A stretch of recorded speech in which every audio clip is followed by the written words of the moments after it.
Welcome. My name is Scott Lewis. I'm the CEO and Editor-in-Chief at The Voice of San Diego. We're a nonprofit, investigative, and explanatory news site. We try to help you find out things people don't want you to find out and explain things that sometimes people make a little too complicated. So that's what we're going to do today, is try to help people understand this complicated issue. I got to say, this is my first in-person event like this. I did these every other day for years and years, and then it just suddenly stopped, and I had to remember how to put on all my clothes and everything. But I'm very excited to be here and have a real conversation with some really smart people about an important issue. So let me introduce who's here, and then we'll have, my goal with all these conversations is always to make sure people understand things. So we're going to start very broad and then get higher and higher level and have some good follow-ups, I hope. So I'm going to introduce everybody here. To my left is Nathan Fletcher. He's the chair of the Board of Supervisors of San Diego County. Welcome, Nathan. Next to him is Stephan. She's the DA, the district attorney for San Diego County. Welcome, Summer. Great to see you. Been a while. Next to her, Dan Langford. He is the executive secretary treasurer and CEO of the Southwest Regional Council of Carpenters. Welcome, Dan. It's great to see you. Thank you, Scott.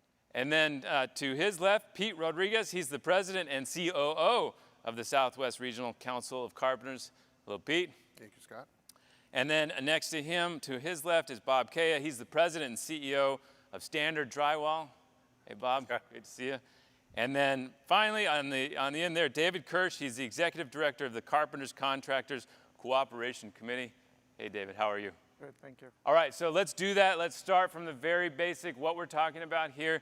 I'm going to turn to you, Dan. Help us think for a second. Help us explain, what is it we're talking about? You've mentioned tax fraud. We've heard words like wage theft. We've heard all kinds of things like that. But what exactly are you saying is occurring that we need to understand on a broader level? How does it relate to taxes? How does it relate to wages? Thanks, Scott. And first, I want to say it's a real pleasure to be here in San Diego. At the Carpenters Union, we call San Diego America's finest union city. So the Carpenters Union, on a national level, started the Tax Fraud Day of Action, and we make it an annual event. Tax fraud happens in many industries, but especially in the construction industry, and especially when you get into the multi-family, single-family housing market. It starts with immigrant abuse, cash pay. It's just it's bad across the board for the contractors that are trying to compete and play by the rules. And with union contractors, they're the ones that put our members to work. And our members make good middle-class wages. They have good benefits. So they bring value to the community, where contractors that commit tax fraud, wage fraud, immigrant abuse, they take away from the committee. So with anything, we think it's up to us to bring this out of the darkness and into the light, so people in the community understand what's going on and understand how it affects them, even if they don't work in construction. When tax dollars aren't paid, it means that schools don't get built. It means fire stations don't get built. It means that you can't hire more people that work for a safer community. So tax fraud affects everybody in the community. So Pete, help me understand. So what is actually happening on a job site where something like this is going on, where tax fraud or wage theft is going on? Are there paychecks being handed out, or is there cash being handed out? What does it actually look like? So tax fraud is obviously the slogan, right? Because it's everybody can relate to it one way or the other. What actually happens on the job site is you have criminal contractors that basically are awarded projects. How are they awarded projects? Is they undermine the bidding system. They have a workforce that is vulnerable and usually not able to speak up for themselves. The workers are paid in cash, and if there's a check, many times the checks are written under somebody else's name. And if you're fortunate enough to get a check in your name in it, the chances are that you're probably responsible to pay somebody else a certain portion from that check. That's some of the small, well, not some of the small, but those are some of the ways that a contractor is able to get away with undermining the tax system, take advantage of the workers, and definitely be abusive to those workers that live in the shadows. You're saying they're paying people less, they're actually signing the checks over to other people. What do you mean, like there's a check, I did work, it's written out to Joe instead of Scott? How does that look exactly? So I'm a carpenter. I'm working on a residential project in downtown San Diego. I put in my 60 hours for the week, and I'm responsible. I'm going to get a check from the contractor, and I'm responsible to pay my partner that worked with me those 60 hours, because we're really not being paid hourly. We're being paid by the piece, or we're being paid per day. Many times the check doesn't reflect actually what's actually being paid hourly. It's usually, it'll be a reflection of what's going to be reported to the IRS or to the certified payroll system.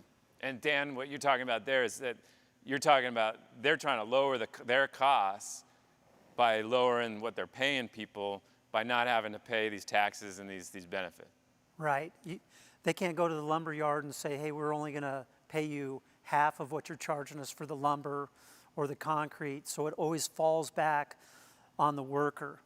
And one thing that really exposed how sad that is that when we went into the pandemic, those workers that are being paid cash, they didn't get a stimulus check, right? Because they didn't submit a tax return.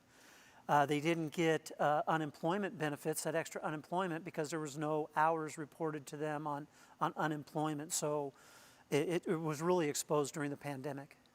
Got it. David, maybe you can help me understand this too. So there's a lot of different things going on. Sometimes when there's undocumented workers on a site, it's not that they're not paying some of these taxes. Often they're paying taxes, but through other forms of identification. But what you're talking about here is when that's literally even more under the table, right? Yeah, I mean, we're dealing with situations where we're not talking about like one or two workers on a job site. I mean, we're talking about, hundreds of workers performing work. And so what you have is, let's say one check is being made out to one person, and that one check is covering, 4, 5, 6 people. You start multiplying that, and I'm a contractor. I have 300 workers. I have my tax obligations, my workers' comp obligations, and that's a certain amount for the bid. But if you could take 300 workers and you're actually only paying, you're paying taxes on a fraction of that, you're working workers' comp, you're saving significantly. So it's being driven by the ability to have checks that are not lining up with the worker, and you can have one check that can cover 10 workers.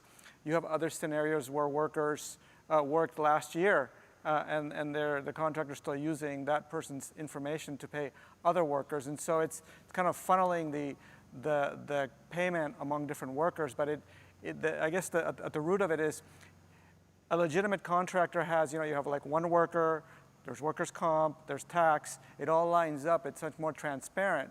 This creates a significant savings, and therefore that's when it impacts the legitimate contractors who can't compete, because it's such a huge savings that you can make by having these schemes where you're paying a lot of workers in cash or using other folks' identity to pay them.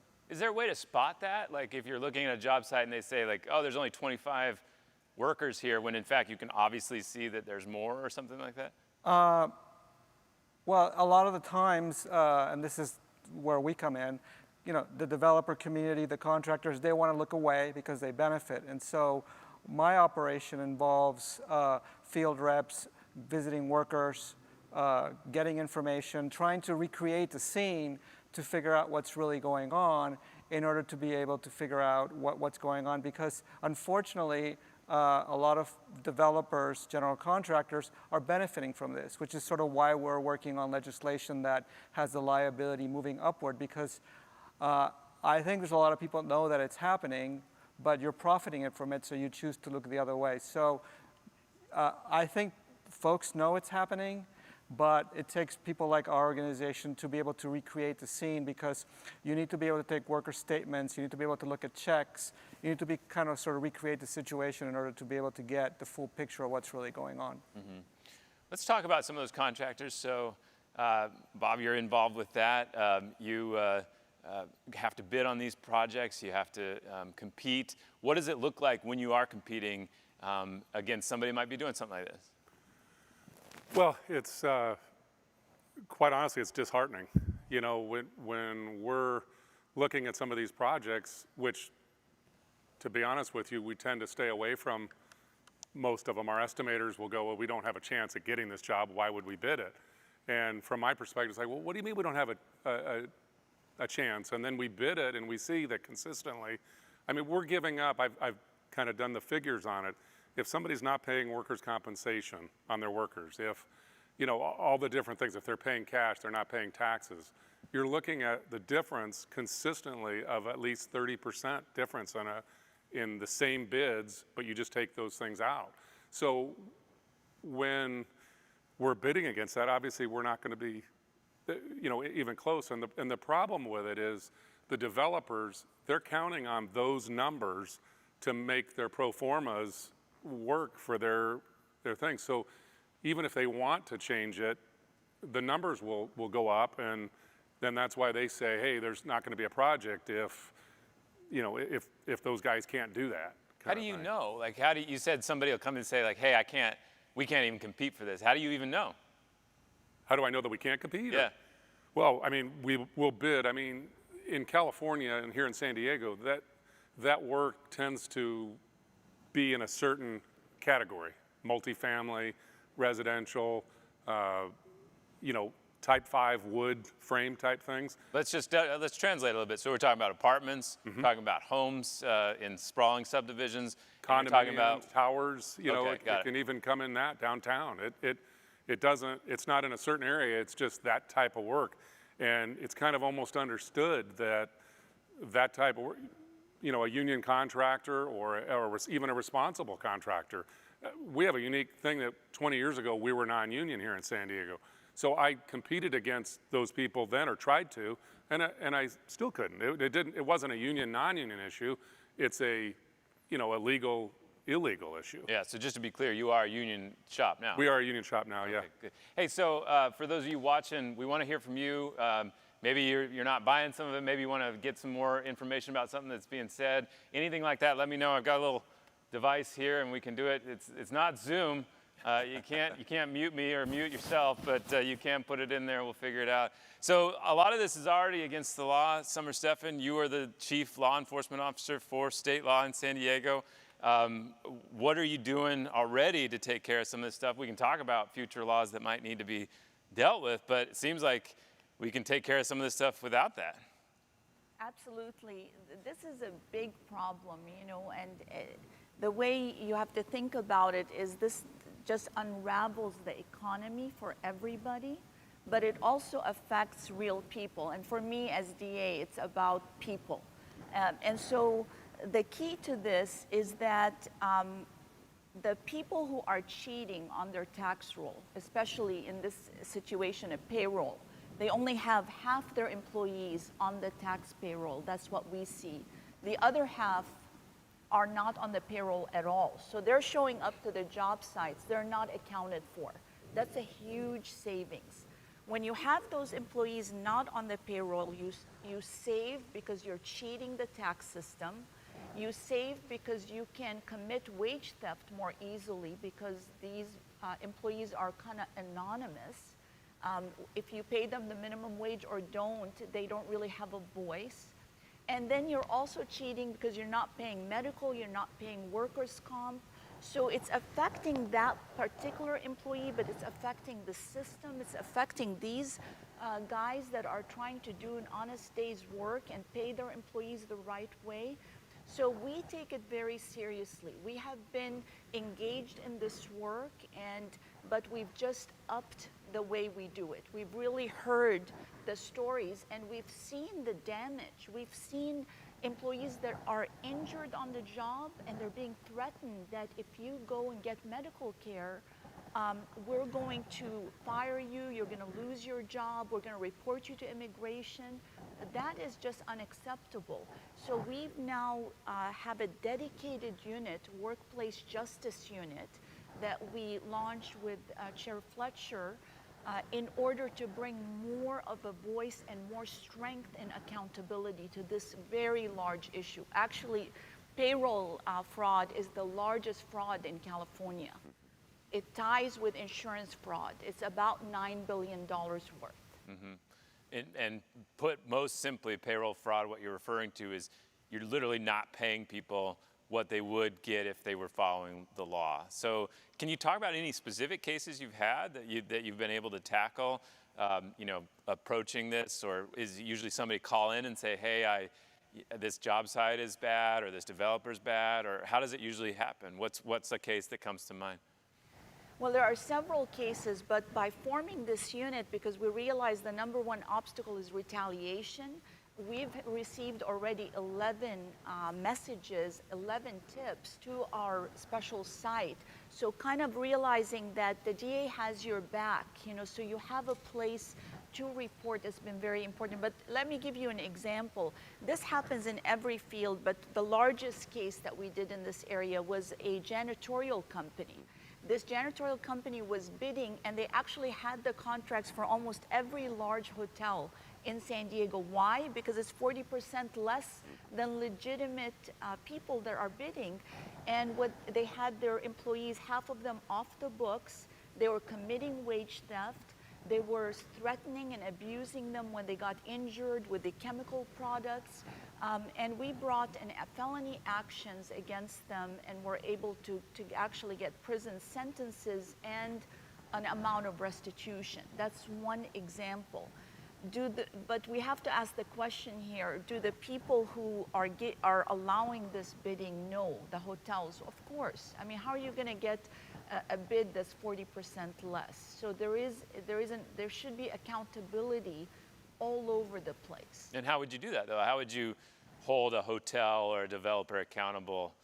Well, I think that we have to start with ourselves, with government, with even the government contracts. And I think Chair Fletcher has been doing something about that, to set the example that you're not going to allow that transparency. For me, as you know, human trafficking is a big issue. And one of the ways you hide labor trafficking and child trafficking is through these kinds of abuses and this kind of fraud, because there's no transparency in this system.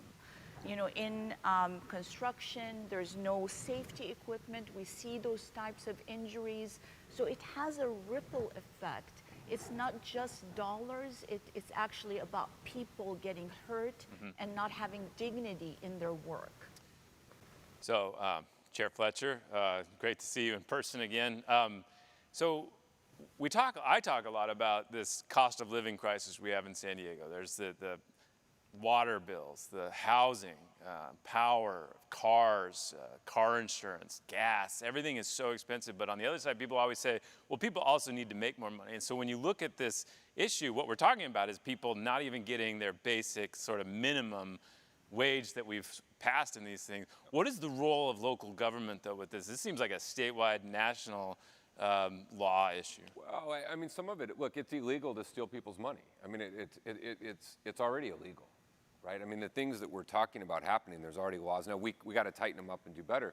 The question is, how do you ensure better accountability? Because, Scott, at its core, it's just greed, right? I mean, what we're talking about is greed. So people want to profit, and so they figure out a way where they can exploit the worker to increase their own profits. And too often what we have, and this isn't the only instance, where we privatize the profit and we socialize the cost, right? So we allow this to happen, but that worker who gets hurt, they're still going to end up in our healthcare system. They're just not going to do it through workers' comp, right? And that family, I mean, and then the rest of us are bearing the cost for that. And so I think that's where we have to step up to do a lot more. So we started with a simple premise. One of the first actions we took was for construction projects, you are going to disclose all of the names of your subcontractors, all of them, and you're going to verify that they're compliant. Now, you would think the simple notion of requiring a general contractor to just disclose who your subs are, everyone would be like, yeah, that makes sense, that's easy. Oh my God, go listen to the testimony. You would have thought we were ending the world because people are choosing to look away. And they're subbing it out to these irresponsible subcontractors who, you know, the janitor example, same thing happens on job sites. I've talked to janitors who said they're supposed to have 30 janitors here to clean this building. And they bill 30 janitors, but there's only 15 of us and they make us work twice as much. And then they say, well, we're just not paying you for all the hours. Or we're gonna pay you one check for 2 of you, as was just said. Or you get the check and then the check bounces. And then when you actually go to investigate, this whole subcontractor company just disappears. It's just gone. Poof, it just disappears. And the general contractor is like, well, I don't know. I don't know. We'll have to look. And so we're doing things on subcontractor transparency, but we're also coming back, because you said something earlier that was so profound. Could someone go look at that job site and say, well, that doesn't make sense? They could, but who is that person? Who is that entity that actually sees all the laws being followed? And so I'm bringing another action before the county to create an Office of Labor Standards and Enforcement, where we can actually go out and verify, are people complying? What are the labor laws? Are they being followed? How do we make sure on government contracts that if you take a contract, you have an obligation to ensure the people you sub it out to are being responsible. You know, and we hold you accountable. Well, if you start holding them accountable, then they'll start holding the subs accountable, and then we'll have less of these conditions. So I actually think there's a lot we can do at the local level. Yeah. And I think the threat of prosecution, and this is why I commend the DA, the Workplace Justice Initiative, that threat of prosecution. You do a couple high-profile prosecutions, and some people actually go to jail, and then folks start getting nervous, right? I mean, I heard this line one time. They said, you got to, like, kill a chicken to keep the monkeys in line. Like, you got to make an example to say, hey, someone's watching, and there are consequences for your action. And I think if we start getting more of that going, and we start proactively doing it, and we provide the transparency piece of it, then I think we'll start getting a higher degree of accountability. So we have to kill chickens. Yeah, to keep the monkeys in line. But I'm telling you, but if Summer goes out and starts putting some people in jail, okay, people are going to be like, hold on, how much is that profit worth? Is it worth me going to jail? No, I don't think it's worth me going to jail. Maybe I'll pay minimum wage. Maybe I'll do workers' comp. Maybe I'll pay into the UI system. And at the end of the day, it cost us all the money anyway. Well, so I can hear people talking already in my head. We talk about this cost of living, cost of building housing is so high. Right. And I can hear them saying, like, if you put another office, another inspector out, another thing we have to go through, it's just going to make it harder to build. It's going to make it harder to build affordable housing. Everything's going to be more expensive. What's the response to that? That you can't traffic humans in order to make your housing cheaper. Like, it's not okay to steal from somebody. I mean, the question on that, the flip side would be, okay, then I can go to the grocery store and pay for half of my cart of groceries and the other half I'm going to shoplift because it's cheaper for me to do it. But if they got to charge me for all the produce in my basket, well, that's too expensive. No, because you can't break the law. No one comes in and says, hey, it's okay to steal from your employer. It's okay, we're going to look the other way because you know what? If you don't steal from your employer, then how are you going to make your ends meet? But when it goes the other way and we say you got to treat your people, I mean, and we're talking basic labor standards. Like, don't human traffic, pay them the minimum wage, give them a check on time. We're not talking about extravagant stuff, but it's only when it comes to the worker being exploited that we have this debate. If it comes to the employee stealing from the employer, oh, everyone's like, yeah, lock them up. Let me ask you, Summer, so how realistic is it to imagine, is this like an actual criminal felony? Is this something you could go to jail for? Yes, it is a criminal. I mean, workers' comp fraud, tax fraud, those are all felonies. And then also stealing over $950. In San Diego, we've interpreted it that way, and we've won. But the laws aren't clear, and there's some laws coming that are going to clarify that if you steal $950+ of somebody's wages, then that's also wage theft. So if you were running one of these subcontractors that's doing this, that's paying 10 people with 5 checks, that's, you know, doing what you've described, how realistic is it to imagine the leader of that going to jail? Well, it's not hard to imagine because we've done it. We did the first wage theft case, and it was a guy who was employing college students. So it's not it's immigrants, it does affect them, but it affects everyday people. And he had these training periods where, you know, you're gonna just work for 3 months, and if you do great, then I'll start paying you, and then he would fire them at the end of the 3 months. And so that was a case, that was a wage theft case. It was the first in the state, and he did go to jail. It was a 5-year sentence. So it is serious, but you have to take it seriously. And most DA's offices don't take it seriously because they haven't seen the human damage and face behind it. Yeah. So they're looking at, you know, the theft from the grocery stores as being more important. And in my mind, this is more important because you're actually destroying that person's life and their ability to put food on the table. One quick thing on this, though. The other challenge is the workers have to be willing to come forward. And if that job is the only job you have, and that really low substandard cash pay is the only pay you have, then you're reluctant. Well, I learned a lesson in COVID that I'm applying to this situation. So we had a problem in a lot of the Latino community and immigrant community where folks weren't getting tested. And I thought, my God, why is no one getting tested? We're making it, it's free, we're doing it at the consulate and the diocese and the church. And then someone said, because if you test positive and you can't go to work and you're not eligible for UI, your choice is protect your public health or feed your family. Well, you're going to choose feed your family. So we launched an income replacement fund. We said, if you test positive, we will pay you cash, no questions asked, equivalent to 2 weeks of UI for that period you got to quarantine. And then we saw our numbers come up because then people didn't have to choose between feeding their family and protecting their public health. So we come into this now, and a part of what I want in our Office of Labor Standard Enforcement is a worker fund where if you come forward and saying, I'm being exploited on the job site, and they go to investigate and that employer fires you or dissolves, we're going to make you whole because otherwise no one's going to come forward. Because even though they're barely making it, that's still what feeds their kids. Yeah. And you can't put people in that choice of saying, do I report the abuse or not? Pete, let me ask you what it's like to talk to workers in this situation. You know, they're dealing with sometimes stress is bigger than the question of some bureaucracy or something. They're dealing with life or death. They're dealing with feeding their family. What kind of conversations do you have to have with them? So many times those that do get prosecuted is the hand itself, right? It's the foreman that's responsible for the job site because their super or their managers basically asking them who has the ability to communicate with the workers to conduct that crime or to mess around with the payroll and so forth. When it comes down time for the criminal charges to come through and you have to show up to court, you'll never see a contractor show up without an attorney. But you will see the hand show up basically looking at his boss saying, what about me? And he's on his own. He or she's on their own. And what they're doing is basically, ye with the most money shall not go to jail.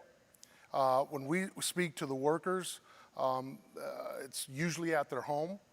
There's hesitance because they're afraid of the consequences, like Chair Fletcher just brought up right now.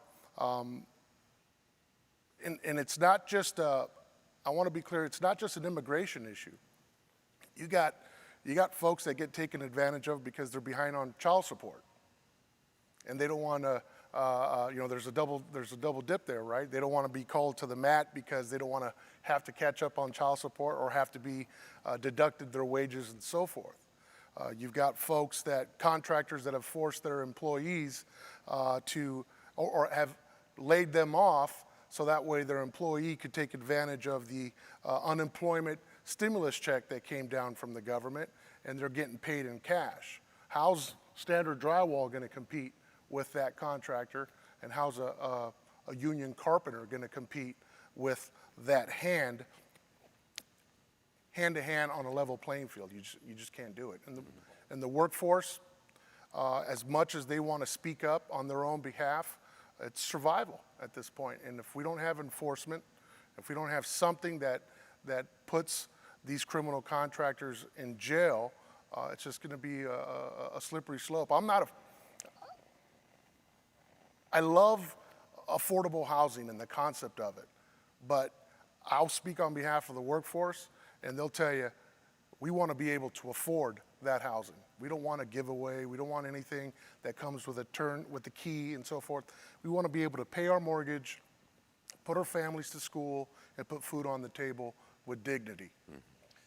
David, I want to ask you about, did you have something to say? Yeah, I wanted to add, you know, the thing that Pete was talking about with a lot of these guys too is they're frightened to come forward for some of the reasons you talked about, but some of them are threatened, and that's what makes it really sad, you know, and very difficult. The only people that can really police it, I know, Nathan, you were talking about having a government thing, but the union, really, we do work in 5 different states, and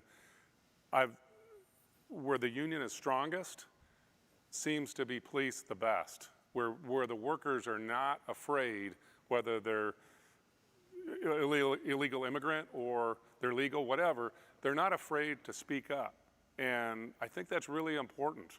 You know, a worker's rights, I mean, there can be that question about whether an illegal worker should be here, shouldn't be here, but the reality is they're building our housing. Yeah. And shouldn't they be paid, you know, in accordance to our laws here? Yeah. And it's important that enforcement comes with boots on the ground. Everything that we're discussing here, I applaud it as loud as I possibly can, but enforcement can't be conducted from behind a desk. It needs investigators on the job sites, asking questions, checking, counting hard hats. I would even say that the investigators have the authority as a healthcare or health inspector at a restaurant. If they see that there's some sort of anomaly, some sort of criminal activity that's going on the job site, they would have the authority to shut the job down. And that would be a great first step towards enforcement and compliance. Summer, you have to deal with this a lot, I assume, in a lot of different areas, but we are talking about, kind of dancing around sometimes, a population of people, unauthorized immigrants who are here, who do feel uniquely vulnerable, I'm assuming, in certain ways. And you have to deal with that in all kinds of settings. What can you do to make somebody in a situation like that feel like they can speak up about their situation without, you know, dealing with recriminations or something, or blowing the whistle if they have to? Yeah, it is a big challenge. I mean, that's what all the studies and our own reality tells us, is that people are afraid of retaliation, and especially if someone is undocumented. They don't know that the laws apply to them equally, that there's no differentiation in the state law, that you only pay minimum wage and do all of your other legal responsibilities if somebody is a legal resident. That's not the law. But they don't know that, and in fact the employer thrives on them not knowing that and using that threat. So what we do is we work with the NGOs on the ground, with the Employee Rights Center, and with the regional carpenters. We have a case, and I can't talk about it because it's pending, but the victim was so afraid, he didn't want to come to our office. So we sent our investigators to interview this victim at their office with people he trusted, or she. So it is really, the way to do it is to think outside the box, to realize, to put yourself in those shoes, and to not go the traditional come to the police department route, but rather work with the people that are trusted, with sometimes a language translator, to earn the trust and to get that case done. Dan, let's talk about something else that's kind of unstated here. Bob mentioned it as well, that things are easier, they're cleaner, easier to enforce when there is a union present. Is a lot of this, though, about you trying to increase the footprint of the union, make sure that the union has more power, more leverage in some of these situations? How can you help people understand that it might be bigger than that, or what you're actually talking about? Yeah. And there was a time that all we cared about was union contractors and union members. And everything we did was to increase our membership and increase our market share. But we have gone and made a transition where we are concerned about our communities. And we found out that the health of our community led to the health of our union. So when we go out and represent a worker that's being exploited or being paid cash. There's no, we're only going to help you if you become a union member. That's not it. We help people that need help the most. And when you talk about there's less of the criminal activity going on when there's a higher union density, it's true. In Los Angeles, you're not going to find cash pay on a highway job, a high-rise job, a school, a hospital. We still have it going on in the residential industry, but we have the resources. We have our staff to go out and, like I said, bring that to the light of day.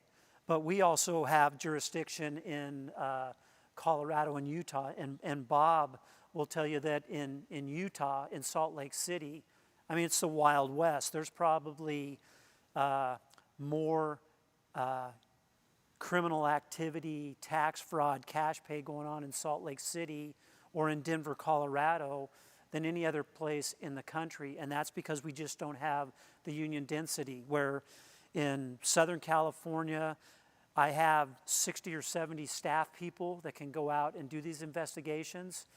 In Denver, I think we have 4 or 5 staff, and in Salt Lake City we have 3 because we just don't have the contractor base to justify any more than that. Got it. David, I have a question I think you could address from the audience here, but maybe you could start just, your organization is related to the Carpenters, a little separate though. What is it? We're a labor management organization, so we're comprised of both the union contractors and the union. So we operate separately, but we're promoting sort of the mutual interest of both parties to make sure that there's fair competition and a level playing field. And so we're out there policing the industry, working with the different enforcement agencies. So we're not the contractors, we're not the union. We're made up of both to promote the mutual interests. Got it. So we have a question here from one of the audience. Says, why can't we police projects on a daily basis? Really just have like kind of ubiquitous presence of this threat to make sure they follow the rules. Well, we do police it on a daily basis. There's only obviously so much that can be done. I mean, we've become much more strategic. We do a lot of the legwork beforehand in regards to doing market analysis and researching and trying to figure out who the key bad players are in order to better utilize our resources. So we are on the ground on a daily basis. Our staff is talking to workers at their homes or visiting projects, and so it's a question of being strategic and figuring out how to best utilize our resources. So, but we need good partners in government. And that's why we're very fortunate that we have, the district attorney's office and supervisors, and we work very closely with the labor commissioner's office. So, yes, as was mentioned before, you need boots on the ground, and so that's where all our energy is, and just a question of being strategic and effective. So you hinted at it, Summer, and you hinted at it, David. Laws. What actual laws could be clarified to make this easier? I'll start with you, and then I'd like to hear from the district attorney.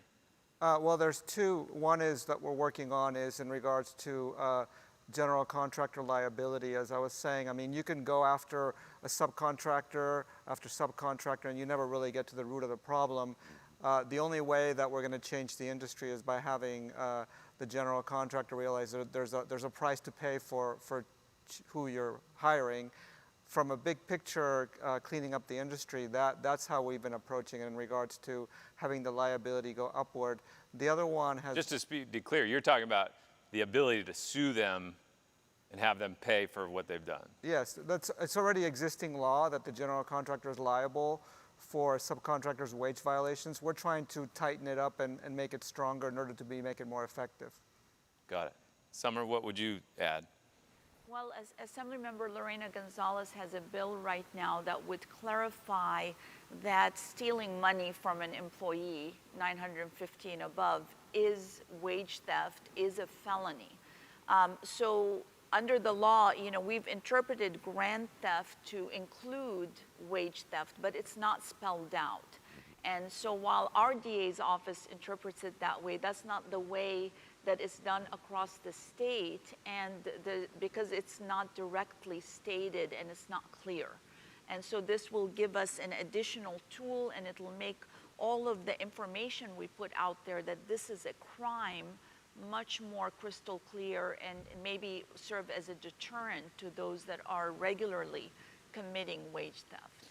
You and Nathan have used the word trafficking and human trafficking a couple of times here, and I am a little bit guarded that we're letting that term encompass too many things. So why is that term appropriate in this setting? What do you actually mean when you say a human has been trafficked?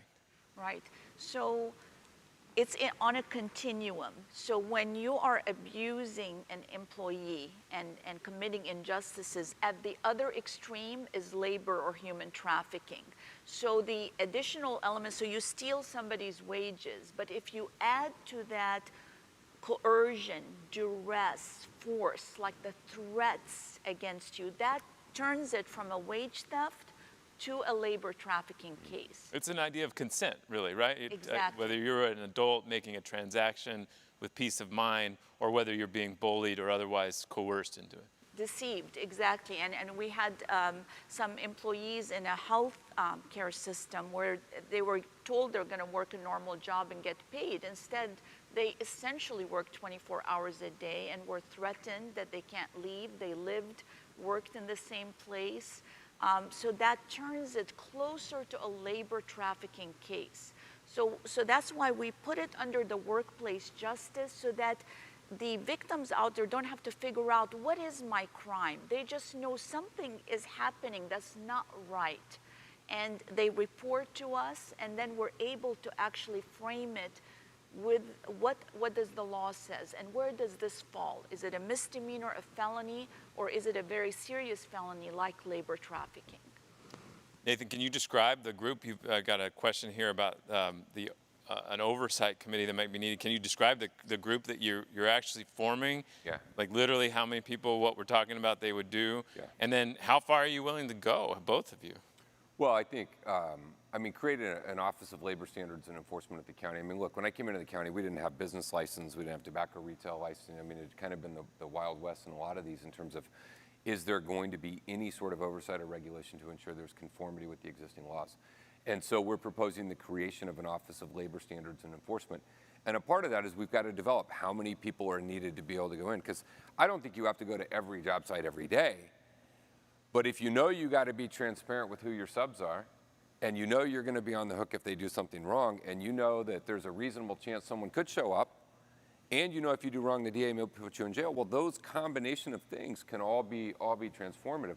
But at the county level, I mean, we have all these rules, we have all these things. There should be some entity that has the ability to go out and say, are they doing it? Are they not doing it?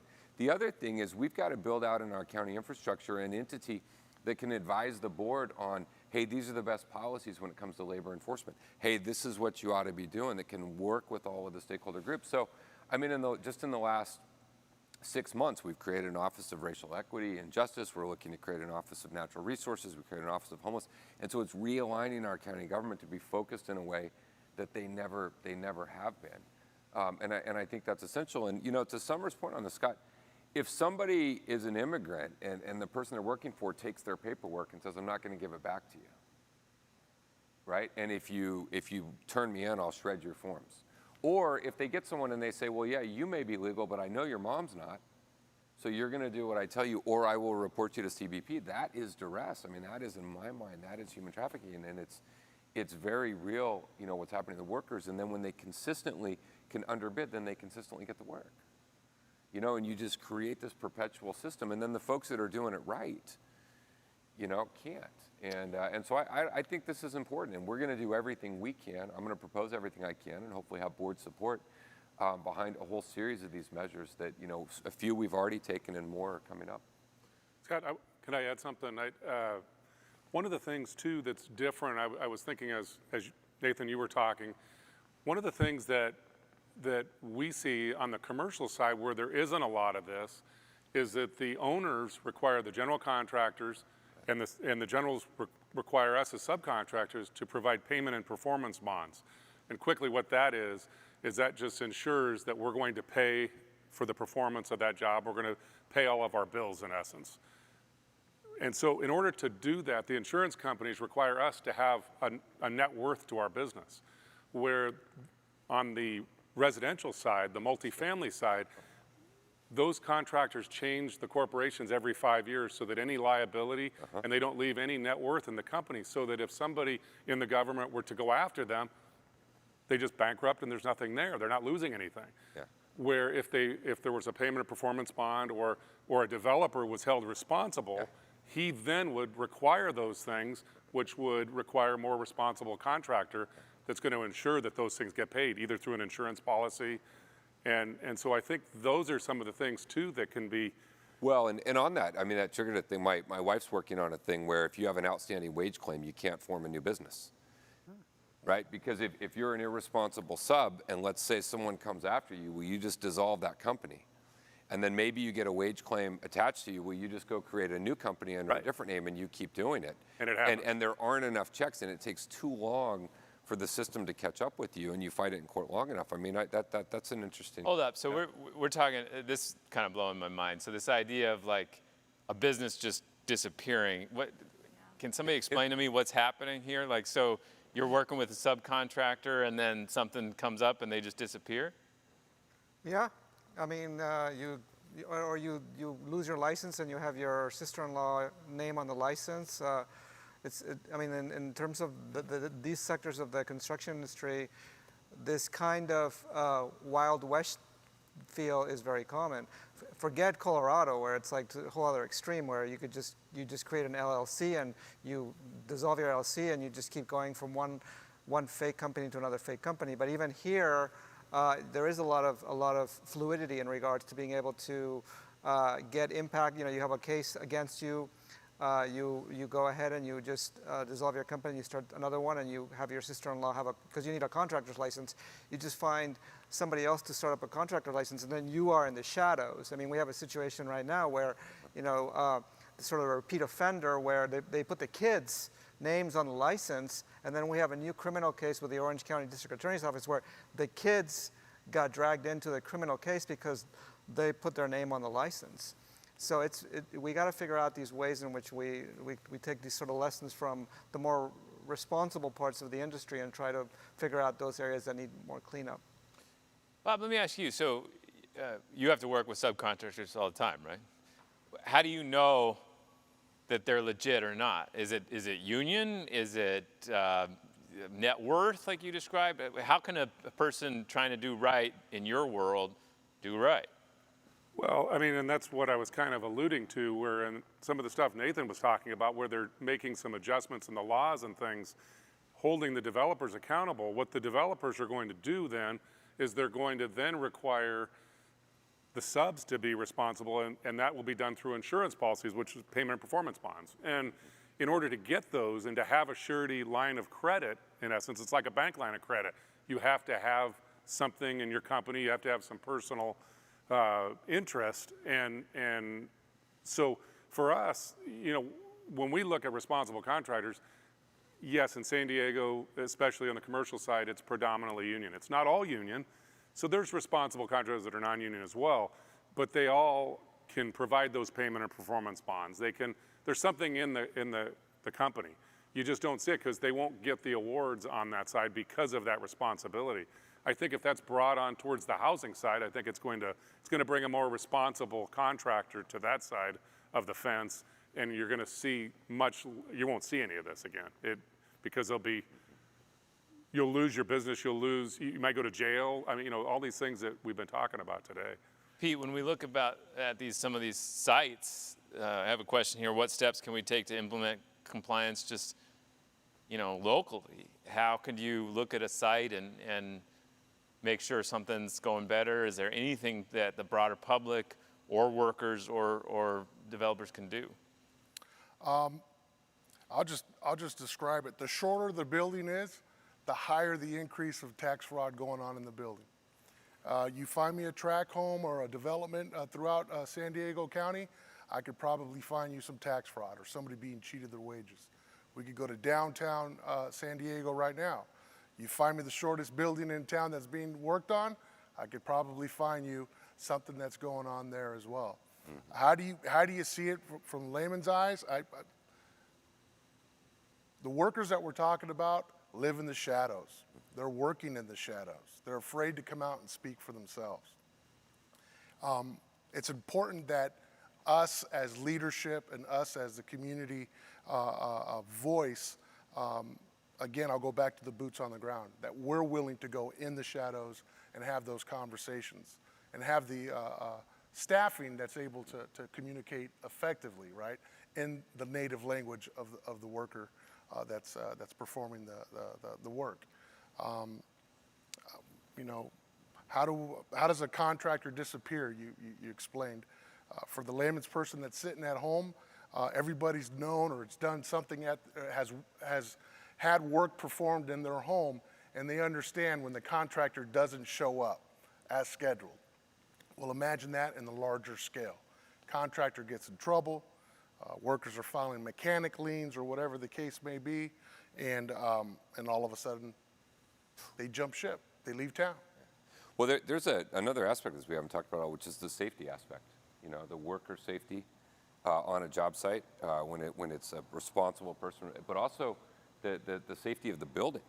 I mean, the structural integrity of the building is, and I mean that's a part that I think plays into this as well. Dan, is there something weird about construction?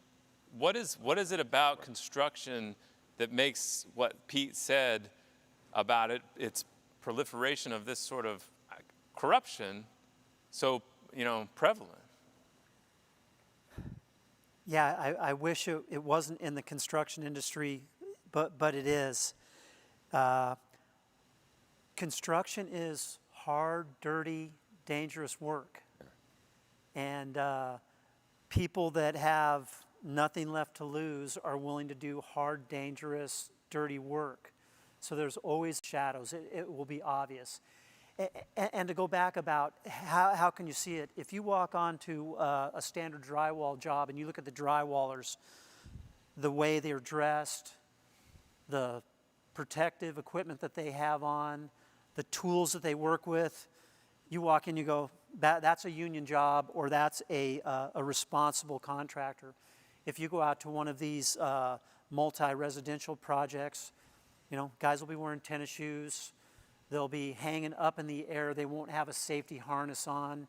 It's just obvious. The professionalism of a union job or a job with a professional contractor, as opposed to a contractor that pays their workers cash or exploits them, through the trained eye, they're easy to pick out. So it's not just construction. It's not just construction. I mean, look, it's in landscaping. It's in janitorial. It's a low-wage issue, right? When you can exploit low-wage workers in heavy manual requirement duties, it's in home care and nannies. I mean, it really is much more pervasive, you know, in terms of the low-wage sector of work, and I think we see it throughout. We're talking about construction today, but I think it's in a lot. The other thing I wanted to mention too is that, like even for our union membership. Close to 55% of our membership is Hispanic. The new membership coming in is almost 80%. So when you talk about immigrant abuse, taking care of those that don't, or taking advantage of those that don't have proper documentation, that's another reason why construction is ripe with the problems that we have. Mm-hmm. And the studies support that. I mean, it's interesting that it's the #1 area of wage theft. Construction. It's also the #1 area of labor trafficking. So two separate studies, you know, but it kind of puts it on this continuum. It's in every area where there is low wages, for sure, but somehow it is most prevalent. That's why we're here today, I think. We have a lot of people with a ton of equity in their homes right now. They're building additions. They probably have a lot of people coming on their properties. You mentioned short properties. That's a lot of people. Is there people who may not think this applies to them who should be watching out for this sort of thing? Definitely. Obviously, we're coming from the worker's perspective here. Same way I could take you to a short building and find you tax fraud, we could probably walk into any household in San Diego County and somebody's related to that family that's being taken advantage of. I think it's something that we all need to be comfortable talking about at the dinner table or over Zoom with their family or familias, right? And actually giving them access to where they could get help. I mean, they could go to the labor commissioner's office. They could obviously call the district attorney's office.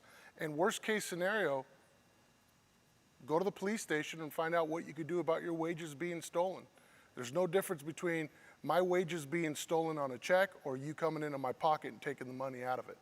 And so I'm sure that there's somebody out there that's willing to help. All you got to do is take that first step forward.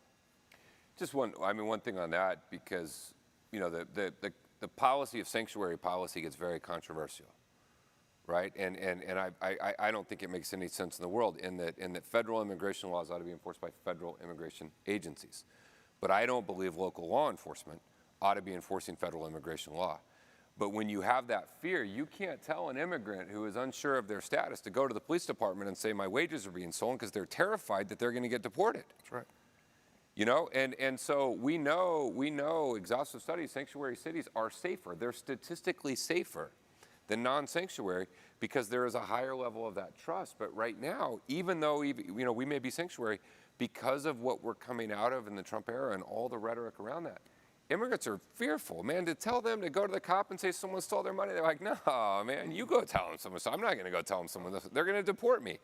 And that's where we've got to restore that trust. I mean, get an immigration system that works, but make sure that trust is there so that worker feels comfortable doing that. Do you agree with that, that separation, federal, local, is important to establish? Very important, and I think the more information about it, the better. This is why I think we created this separate, that came out of meeting with these guys and many groups, is the idea of having a direct access to our office and to providing a number and an email and getting those reports. And we kind of waited, and within a month we got 11 of them. So I think it shows, and the police departments haven't gotten those reports, so it shows that yes, there is something to giving that direct access away from where they may be concerned.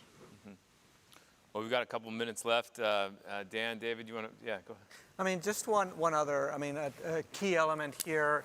We talk a lot about enforcement, we talk a lot about policies. I think, we have the psychology of our communities in regards to just the issue of dignity and respect. And so much of the work that my staff does in regards to working on these cases, obviously we're trying to put solid cases so we can bring them to enforcement agency, but really at the root of it is really just a question of dealing with people on a human level and being able to instill the concept of dignity and respect. And I think that we really need to be very cognizant that if we don't grab onto that, if our communities suffer as a whole when we have a large chunk of the population that feel like they're working without dignity, where we're not respect.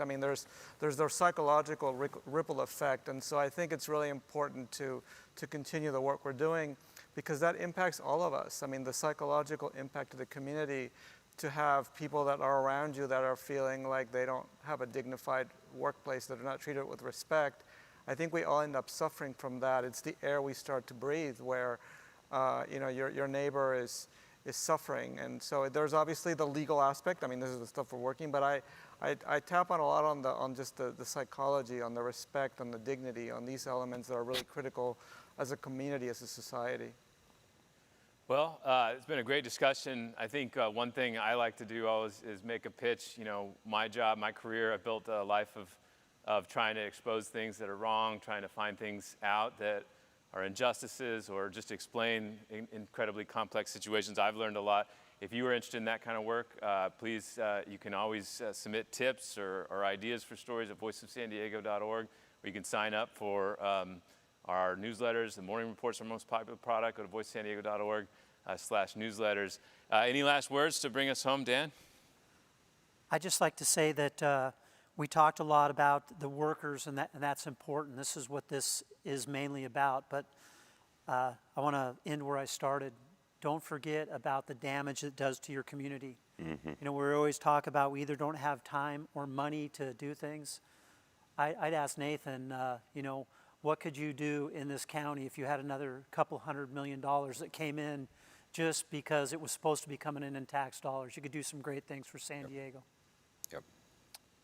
All right. Well, thanks for joining us. Thanks on behalf of the community, and let us know if you see anything weird going on.